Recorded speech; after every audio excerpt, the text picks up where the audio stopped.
You're saying that China has 10 years to go. At most. What do you mean by that? Well, we now know that they've lied about their population statistics, and they overcounted their population by over 100 million people, all of whom would have been born since the one-child policy was adopted. So this is one of those places where they've got more people in their 60s and their 50s and their 40s and their 30s and their 20s. Now, what was the logic behind the one child? Was it that they were overpopulating? Mao was concerned that as the country was modernizing, the birth rate wasn't dropping fast enough and that the young generation was literally going to eat the country alive. So they went through a breakneck urbanization program which destroyed the birth rate. At the same time, they penalized anyone who wanted to have kids. And both of those at the same time have generated the demographic collapse we're in now. And the problem with that also was that they wanted male children. Yeah, there's a cultural aspect to that too. And obviously, men can't have kids on their own. And so what are the other problems that they're encountering that leads you to believe that they only have 10 years left? Well, without young people, we've seen their labor costs increase by a factor of 14 since the year 2000. So Mexican labor is now 1/3 the cost of Chinese labor. Their educational system focuses on memorization over skills. So despite $1 trillion of investment in a bottomless supply of intellectual property theft, they really haven't advanced technologically in the last 15 years. Mexican labor is probably about twice as skilled as Chinese labor now, even though it's 1/3 the cost. They've consolidated into an ethnic-based, paranoid, nationalistic cult of personality, and it's very difficult for the Xi administration to even run it because it's not an administration anymore. No one wants to bring Xi information on anything. So like Putin lied to his face, for example, but last February about the war, saying, why would I invade Ukraine? And you can see in some of the presses, the defense guys in the back of the room like, they didn't want to say anything because Xi has a history of shooting people he doesn't like. And so the Chinese were the only country that was caught with their pants down when this all went down. The Biden administration is basically taking the trade policy of Donald Trump and running it through a grammar checker and putting it into institutions. So we now have tech barricades that prevent the Chinese from buying the equipment, the tools, or the software that's necessary to make semiconductors. In fact, he went so far as to say any Americans working in the sector have to either quit or give up their American citizenship. Every single one of them either quit or was transferred abroad within 24 hours. So the tech system is stalled. They don't have the young people to go consumption-led. They're completely dependent on the U.S. Navy to access international trade. They are the most vulnerable country in the world right now. And based on how things go with Russia, we're looking at a significant amount of raw materials falling off the map, specifically food and energy. And the Chinese are the world's largest importer of both of those things. So there's no version of this where China comes through looking good. And the challenge for the rest of us is to figure out how do we, in as smooth and quick as a process as possible, figure out how we can get along without them. Because they are going away. And they're going away this decade for certain. Other than, well, here would be a big problem, right? Mm-hmm. Taiwan.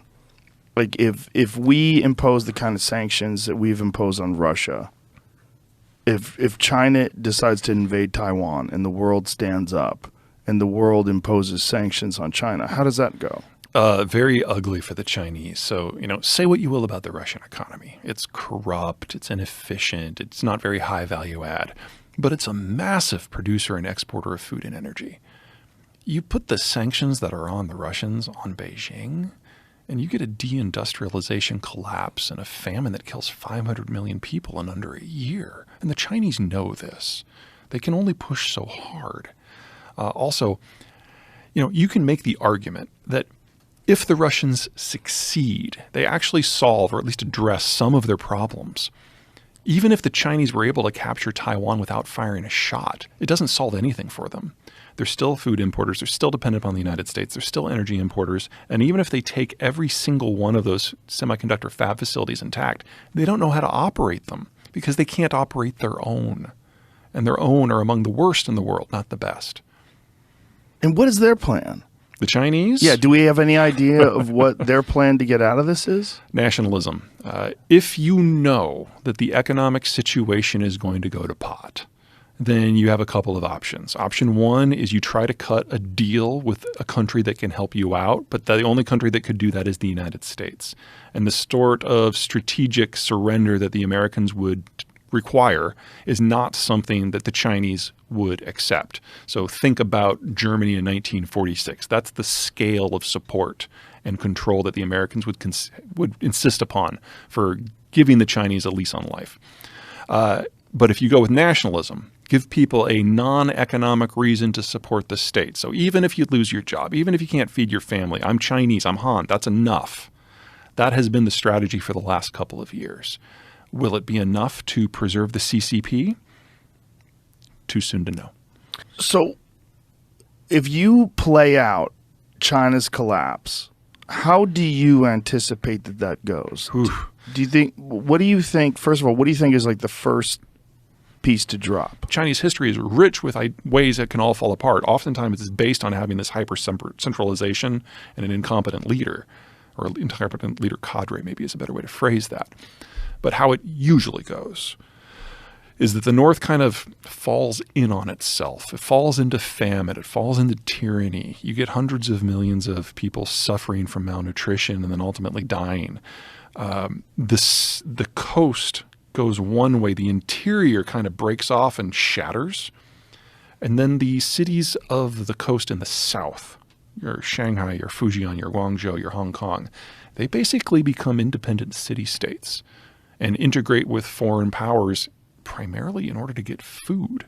And if you look back at the last 14 centuries, for almost that entire period until 1945, the city-states have been dependent upon foreigners to keep themselves alive.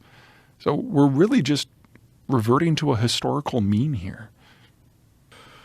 Whew.